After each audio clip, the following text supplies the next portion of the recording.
Welcome to You, Me, and the Dogs, the podcast where we explore the wonderful world of pet ownership. Join me every Wednesday as my guests and I share personal stories, insights, and experiences, of course, with dogs. Today, we're taking a walk and making a flan with Jessica Welsh from Gringa Flan. Say hi to Yanko. Oh, I know. That is Ty. Hi, puppy. oh my gosh. Right? Come here. Come say hi to Nelly. It's okay. Say hi. Hi, baby. Say hi. Yankee. Hi. So when you got them, that was the first time they met, or they met? Well, listen, I don't know what their history was Right. at the center, Yeah. or however you call it, at the jail. Good shit. Don't get riled up, Eddie. But they're like best friends. I don't want them to gang up on him. No, don't worry. Ty, did you see you have a friend here? They're calming down. I still see haunches. Right. I guess that's normal. Well, they're kind of like, hey, you're in my house. Yeah. So what do you think? Aren't they funny? Yeah. Ty's big, right? I told you. He's big. So when you got him, was size? Smaller. He was a little smaller than Eddie. Eddie's how old? Eddie is, they say 4. Okay. So he's the baby. He's a baby. This is so good for them, actually, you know, because Eddie is under kind of house arrest right now. And he's so anxious because he was out on the street so long. He gets freaked out about being outside, you know? But he doesn't look like he's anxious. You know that? Ed? Yeah. I mean, I don't have him on any tranks right now. Right. They've given me tons for him. I mean, he has some shyness. Like that little bow he just did. He is kind of confident or like relaxed. Yeah, I here. think something's happened, you know? Like, he seems cool. Yeah. Totally cool. He's a cool dude. Like, I would love to be able to socialize with him. Like, take him to somewhere to sit outside with him. But he gets very anxious. Like, there's scratches on the side of my car. So he's trying to get in the car. Aw. But maybe he's turning a corner. Right. I don't know how long something like that takes to change. So he loves his car rides for now. That's because we want to keep him calm. But this is good for him. I just don't want him to get too like too rowdy. Yeah. What do you think, Eddie? Mama, this is so nice. And that's the heartworm stuff, or? That's where they put the shots and all that good stuff. Poor thing. Yeah, so Miami-Dade didn't really... They didn't detect them, right? Mm-hmm. So, I may go down and see if there's any recourse, but it's fine. No, it's kind of crazy how people, like in Ty's case, they get a dog thinking that it's going to be like this cute little thing and then it grows. Yep. And you know what? Here's the thing, too. Sometimes, and I've heard people say this, that they've gotten dogs thinking, be nice. No, they're just playing. But they think that people are said, oh, no, he's going to stay small. Uh-huh. And they have really no idea. Right. Right? No, yeah. Yeah, unless you look at the parents and all that. And they may not have that ability at the shelter. Yeah, or exactly. Who knows where they got him. You know, on his paperwork, they said he's a Catalonia? Cataluga. Catahula. You want to roll back? Yeah. Okay. But they're so cute.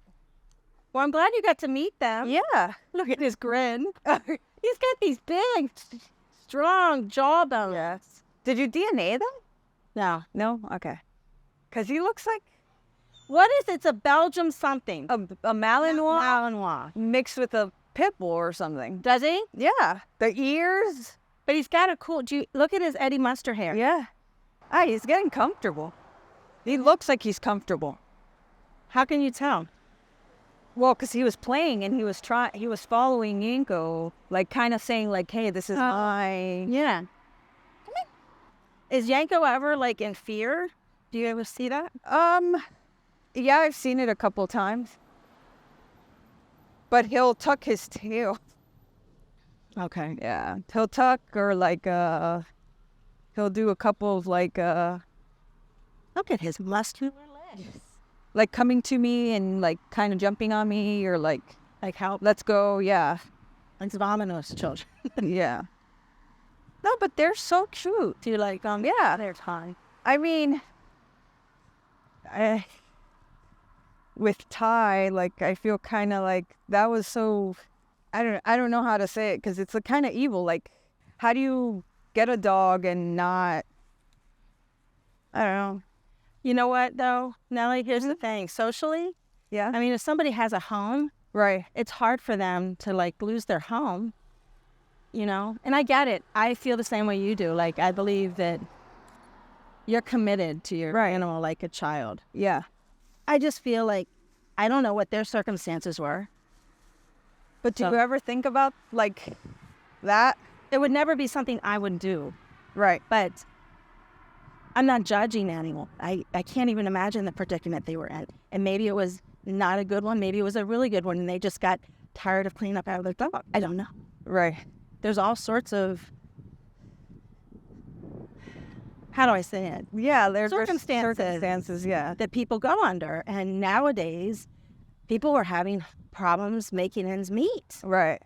So are you going to get your family out on the street because of a dog that maybe you couldn't afford, to have? You don't want to get...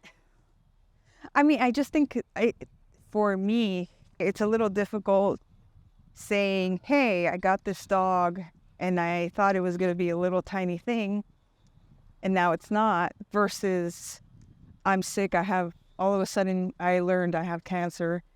To get rid of my dog, right? No, I get it. Yeah.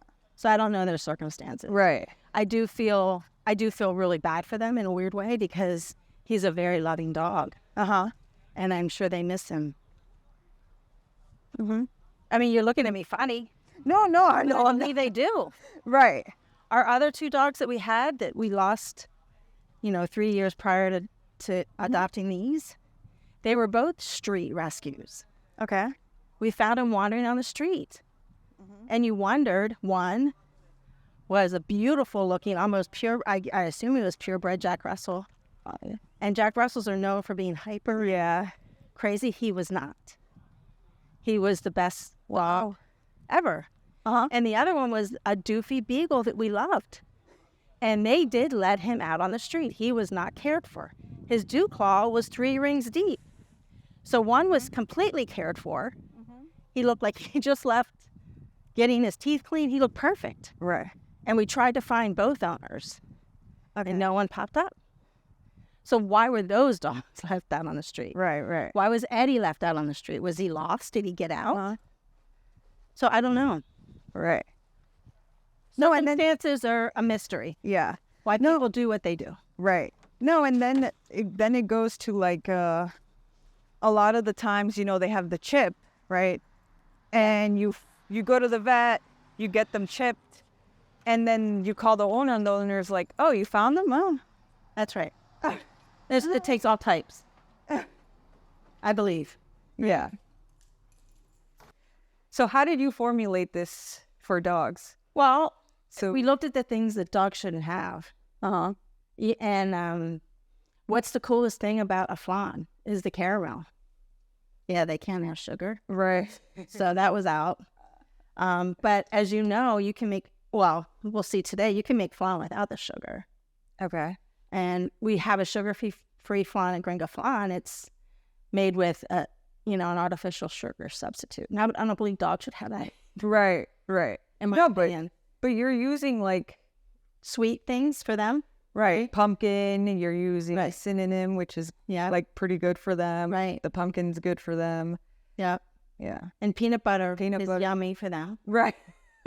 And the vanilla smells good, and also it's, it stirs up senses of good things. So yeah.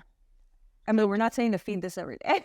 No, and honestly, this is a batch of flan that makes 32 ounces. Uh-huh. So it's a lot of flan. Right. So you can certainly half it or quarter it if you want. Right. But this is the flan we made for the festival that went. I think we made 2 or 3 batches, and that everyone ate it up, gobbled it up. Yeah. In dog terms. Yeah. And I think we could eat it too. Yeah, I'm going to try it. Yeah. I'm going to try. So the recipe, the main ingredients in any flan are eggs. Right? So we're going to start with the eggs. And I'm doing it in my sister in a standing mixer. You don't need a standing mixer to do this. You can do it with this. But just to save a little time. Arm power. So it starts with 7 eggs. So if you're halving this. Should we half it? No. It's up to you. You can take the batter home. I think the batter can be frozen too. Oh, okay. And made later. Okay. So 7. 7. Mm-hmm. And while you do that, what's the other thing in flan? Milk. Right. So in flan, you can change up your milks, right? Right. The flan that made us the best flan in Miami is our coconut flan. So we make that with a very subtle coconut milk. Okay. And I believe coconut milk would probably be something that is okay for dogs. Yeah. Too. Yeah. So, but right now we're just using regular evaporate. You can use milk, vitamin D or almond milk or whatever, soy milk. Mm-hmm. The thing that's going to make your flan firm up are your eggs, right? That's the binding ingredient. We met in this class. Right. What made you want to change from making flan to teaching it? Well, I'm still on the bridge on that. Yeah. The reason why I would think people love flan. Here's the thing about flan in Miami. Flan is everywhere. Right. Yeah. Good flan, however, It's hard to find. Yeah. Your abuela makes it, your tia makes it, but they don't want to be making it all the time. So wouldn't it be nice to not have to go to a bakery that may be mass producing it and maybe using fillers that you don't want? Right. To somebody making like a homemade type of flan. When you make it at home, you control the ingredients. Right. Yeah, you control. There's a lot of control.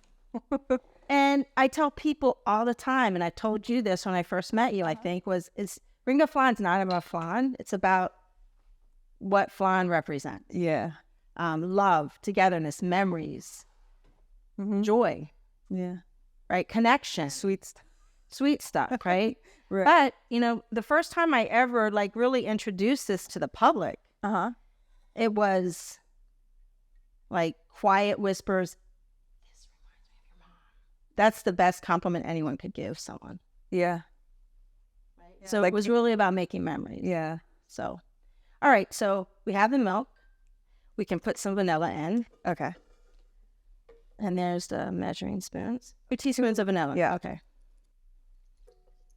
So yeah, that's the thing.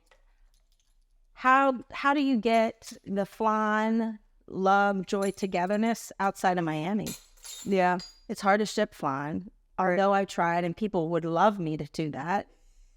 It's just super expensive. Flan's perishable. It's delicate. Right. So to send it overnight is not cheap. So we need 1.5 teaspoons. I would just kill the whole thing. Dump it. Yeah. So we have the vanilla's done, the cinnamon's done. Here's some salt. And, I was questioning the salt, but the salt brings out other flavors. It's an agent to bring other flavors out for the puppies. Let's do the pumpkin. You need a cup. Okay. Half a pumpkin. Or a cup, I think. Cup of pumpkin. Pumpkin, I believe, has some binding agents also. Yeah. Right?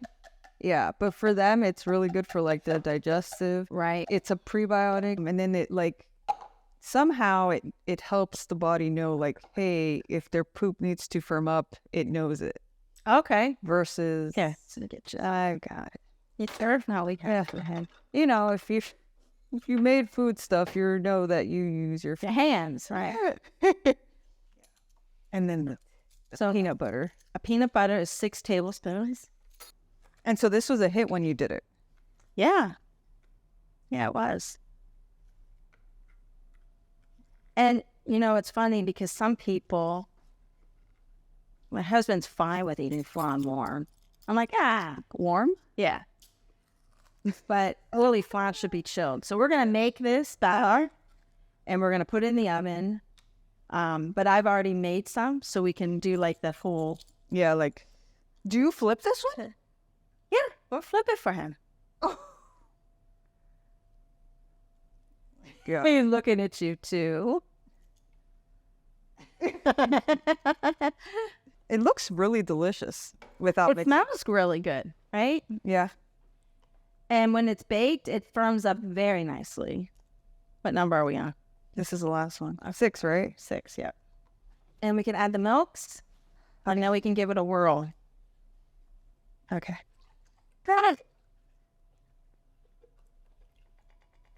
Do you happen to know what evaporated milk is? Do I know? I think it's milk with some stuff to keep it. Do you? No, I don't. Is that a trick question? I was gonna Google it, and I think you can use any milk. But the reason why I used evaporated milk, it was something I had on hand, you know, and it's something that goes into a lot of flowers. Yeah. You can use vitamin D milk. It's not fatty. Mm-mm. Yeah, so it's just milk. Right. It has some stuff to keep it. Yeah. Why would it be cool for like goat milk or? Yeah. You could go crazy on it. Yep. Okay. So you just go slow at it until it kind of incorporates to keep it going, because the eggs have to pop, right? Okay. And the peanut butter has to kind of blend. Yeah. So I've let it blend for a couple minutes. Okay. It smells so good. And it's a beautiful color. Yeah. Right? Yeah. No, and it's crazy how like you made something like a flan be doggy. Yeah, doggy friendly. Doggy friendly. Because now like the parents must have been like, the doggy parents must have been like, oh my God, now they could share. Yeah. Along with, Right? Yes. So here's the thing about baking flan once this is over. So flan bakes until it's firm. Right. Notice a lot of recipes will give you an approximation of time. Yeah. But when we'll see it when it bakes at the end. But it has a jiggle, kind of like Right. a firm Jello jiggle. If it has a wave, it's probably not quite done. Okay. And I brought some baking vessels, and we'll talk about that in a second. Okay. But this makes a lot. It looks, it's quite a bit of fun. Right. But if you have a big dog, Yeah. I mean, I made it in small little vessels to show you, but you may want to go bigger. Anything that's oven safe is fine. Oh, okay. And you may want to make a big one and just cut it as you need. Yeah. Or like birthday, like a dog Birthday, yeah. And then cut it for the dog. Yeah. Birthday flan. Yeah, birthday. Oh, we love him. Oh, it looks great. Does it matter how much you mix it? You just want to make sure everything is really kind of incorporated. Yeah. You know, when I make my flan, my people's flan, I take the eggs and I beat them really, really well. And then I start adding stuff. Okay. Because I want to make sure they look good. But this looks completely incorporated. Right. Right? Well.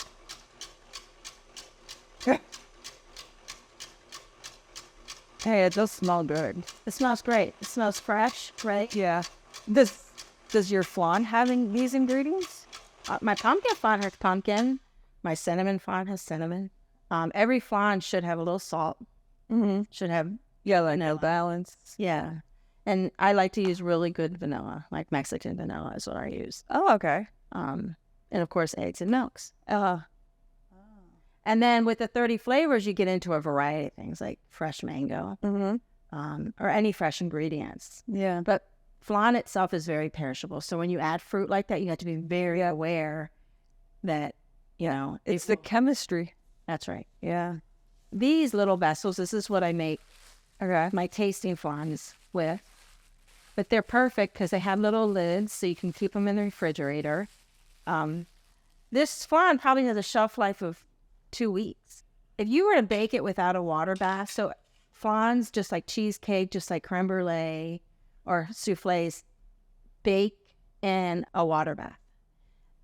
Putting water underneath here makes it bake and cook more evenly. Right. And if you didn't, it would start Lifting? Yeah. It starts like rising. So I'll let you do some pouring. Okay. Just pour it, all the way up or not over the top, but Right. Okay. And Suzanne.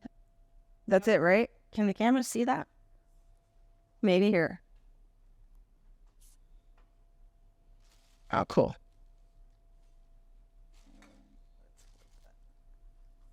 It looks really nice. I wish you guys could smell it because It smells good. It smells really, really good.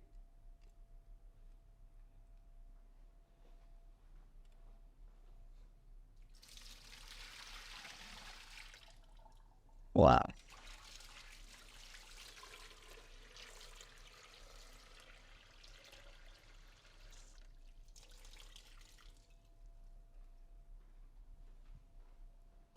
Wow. Okay. So then I'm just going to fill this with water up to about halfway to the pans.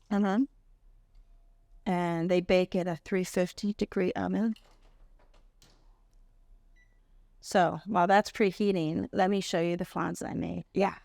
Okay, so these are gonna have Jello, like the same consistency. No, when it's baking, when it's dark, it has the consistency of Jello. When it's done chilling, All right. Okay. firm. So to flip a flan, you score the edges.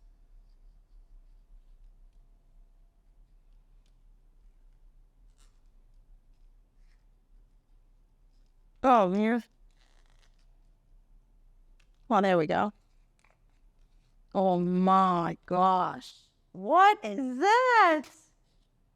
You messed it up, lady. What do you think? Is it? Oh yeah, he's like. Does he dig it? Is that yummy? Oh my gosh, that was so good.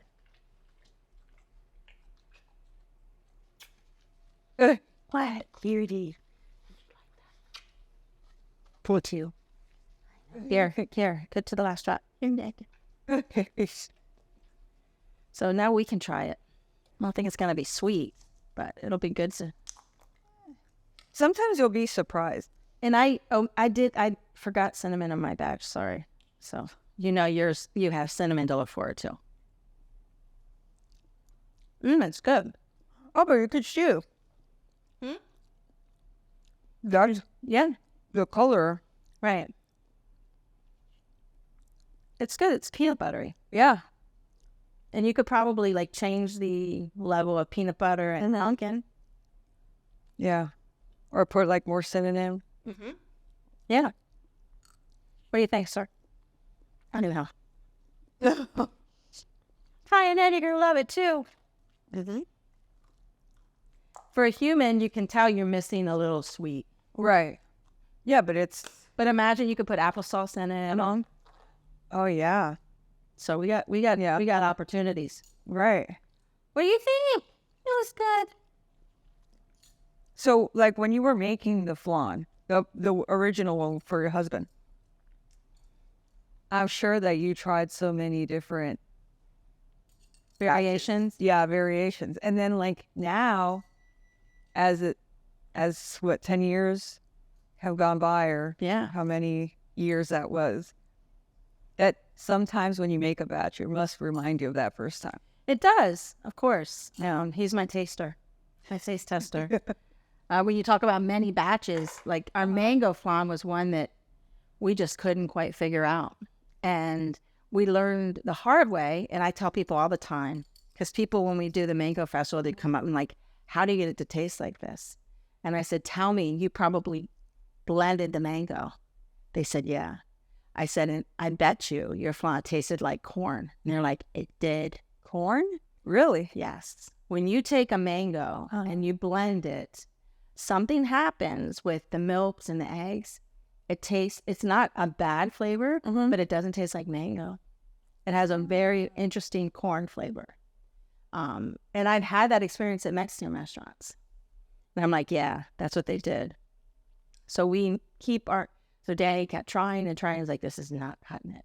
So I thought maybe it's something with the mango. So we would omit like some of the vanilla or some of the salt or a different milk. And it would still have that flavor until we made the mangoes chunky. That's when the flavor really came together. So you'd have a bite of whole mango with your flan. So And yeah, you live and learn.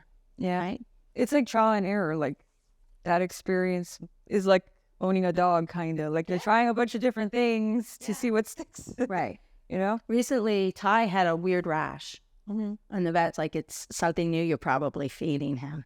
And I'm like, oh gosh, what could that be? Because you're always trying different things. Right. So it's gone away. So I honestly don't know what it was, but knock on wood or something. Right. But you're right. It's trial and error, right? Yeah. But this mango flan or this dog flan was a fun thing, and I was like, I think when I told you about it, you're like, do you have the recipe? Yeah. That's somewhere. Yeah. Somewhere. I mean, and I like that idea of when you said applesauce. I was like, yeah, the applesauce would be so cool too. Like cinnamon and apple. Yeah. Mm-hmm. Or instead of pumpkin, sweet potato.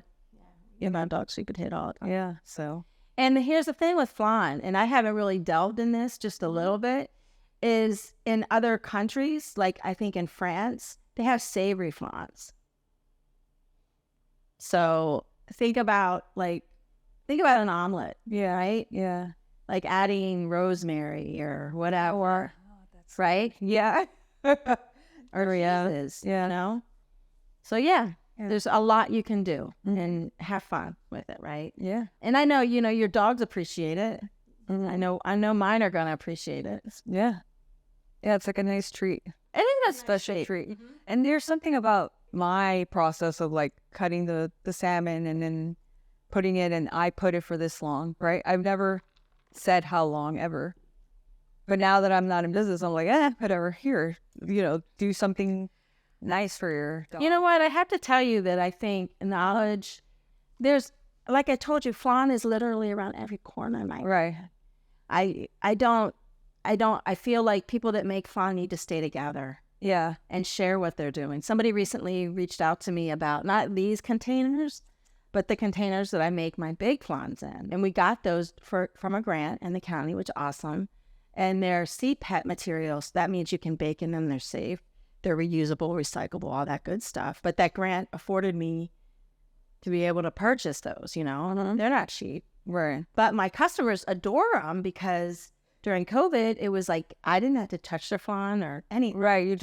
I just contained it and they went. So somebody reached out and said, where'd you get those containers? That's not something I'm only, Right. You share things. Yeah. Maybe your secret recipe is a secret, but you know what? You give everybody the tips and whatever they need to know, right? There could be certain things. Not everybody shares things, but we all need to realize we're connected. Yeah. And yeah, share what you have. Yeah. I would say that that's something I learned in our accelerator that we did, was kind of like, there is no secret business. Like you can't do it as an individual. You need a team, right? And finding the team to help on your mission is, and this is about, it's all about collaboration. Correct. And community and all that, right? Yeah. Joy and togetherness. Yeah. Right. So anyhow, you talked about pivoting from making flan to teaching flan.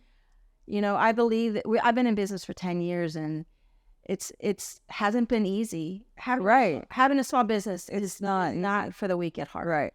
You need resources. You need to be able to pivot at any time and realize that you can't do it alone. Right. You can't be, the accountant, the attorney, the person that's watching compliance on kitchen safety. You can't be all that at once. Yeah. You can, but you're not going to really go. You're gonna spread yourself real right. You're going to burn out and all that good stuff. But knowing that you can have a team and succeed is great, but sometimes you don't always have that, Yeah. And you need to be able to look for other things that will give you that growth and be able to help you pivot. So my idea is to start maybe doing classes and teaching people, let's spread the Gringa Flan love like I always wanted to do. And joy and togetherness is what the flan brings. So maybe small, private little lessons to something that maybe would eventually get online so people could try that. Yeah. Yeah. But this was fun. I mean, I know you learned a lot. No, yeah. It's like you're a chemist. There is something to be said about baking versus cooking. Yeah. My friend says baking is a science. No, yeah. And like, well, what I was originally going to say was like, today I made some salmon. There's something about making it yourself versus buying it in a store, which I'm sure people have told you kind of like, you know, your flan is different from what I find in the store. Well, it's just like, you know, going out to a restaurant. If you make bruschetta really, really well, you're not going to buy bruschetta when you're out because you know you do it really well. Right. You're going to be disappointed. No. Right? Yeah. Just like you making your own treats. Right? Yeah. It's not going to be the same. No. And there is something to be said that all my flans are made with love. Yeah. Because they are. No, yeah. Yeah, like Yanko's treats, when I make them, I'm like, oh, this is like, I know where this, enjoy them. I know where this came from, right? That's like another thing of like where I source the various things. That's right. Like it has a story. And like I'm cutting it for his, you know, health and yeah, for it.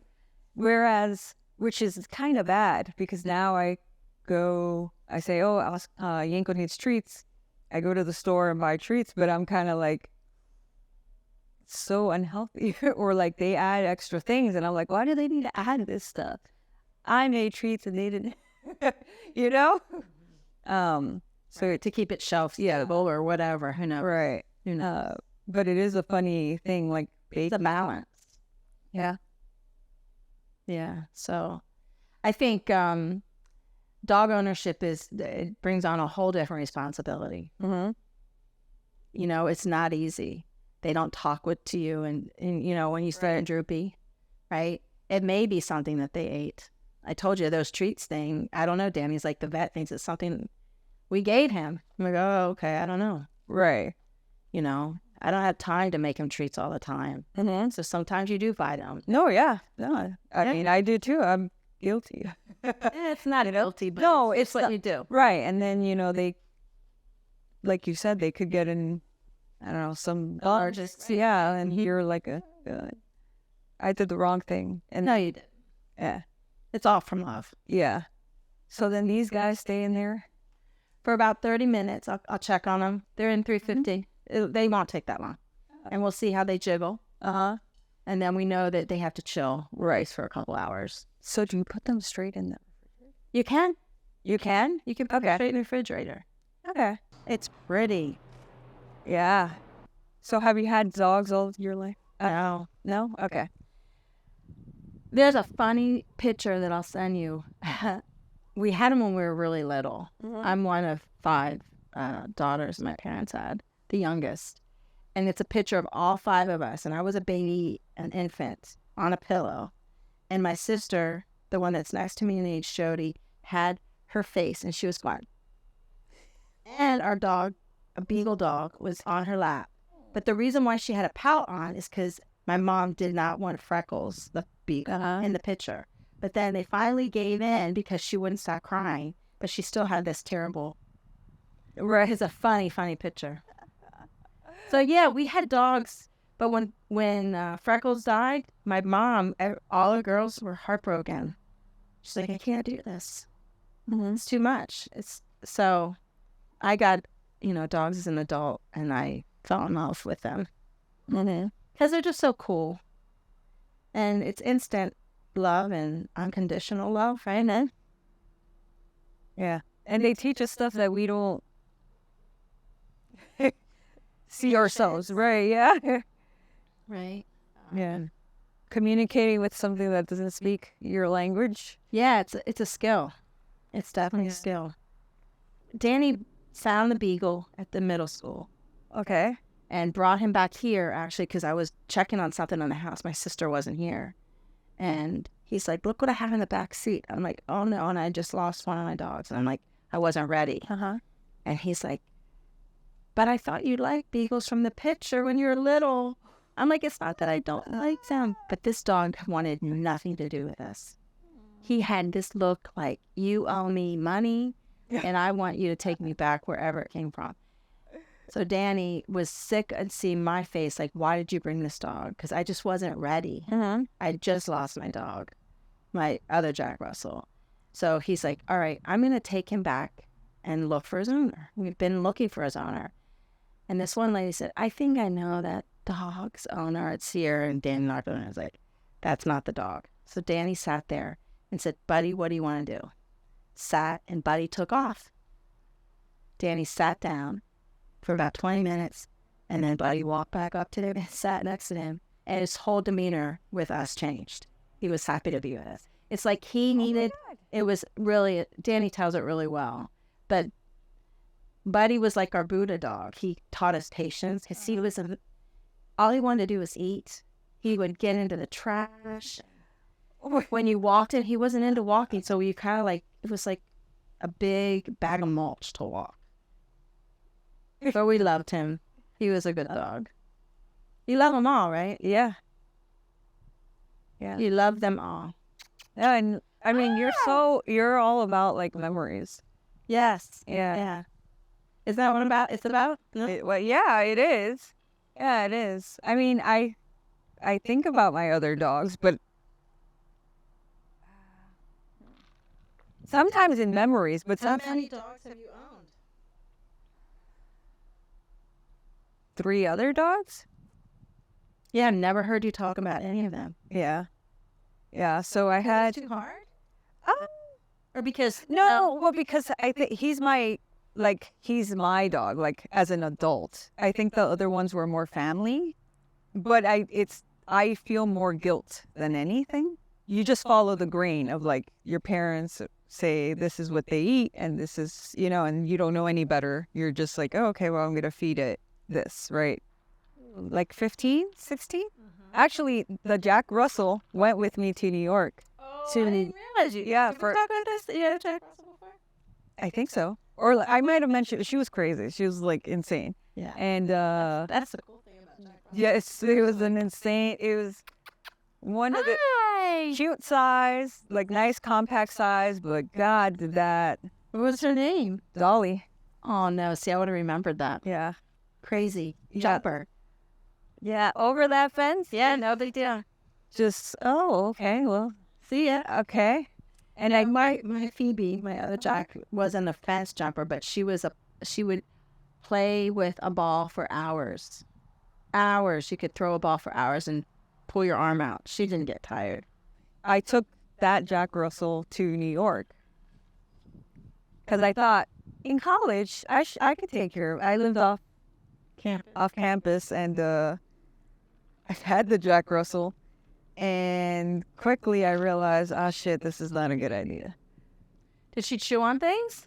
No, it wasn't her. It was more of my schedule. Like Oh, you didn't have time for her. it was studio and architecture and classes and stuff, Heavy duty. heavy duty. And so my mom came back and picked her up and brought her back here. So then she lived until she passed away. How old was she when she passed away? 12? But yeah, they didn't, feed her what he eats, And I think it just goes, it's like a cycle, like I'm sure, I don't know, in the 1950s, they started saying fast food and all this stuff, Well, smoking was good for you at one point. Right? right. It's all relative and not good for you, but right? Right. I mean, maybe they'll come back and say like, hey, Hey, everyone should start smoking. yeah. I don't know. No, you don't. That's the thing. You don't. You don't know what you don't know. You don't know. Yeah. But what you could keep is the memories. I think they're done. Oh my God, they smell so good. They're pretty.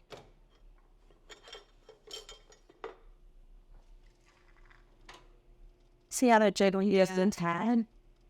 Oh yeah. So they're done. I'm going to just I'm going to turn it off and keep the door shut so they can firm up just a little bit more. Okay. And then we just chill. We can just chill them. We hope you enjoyed this episode. If you want to know more about our guests, read the show notes down below. And of course, join us next Wednesday for another possum episode of You, Me, and the Dogs. Bye.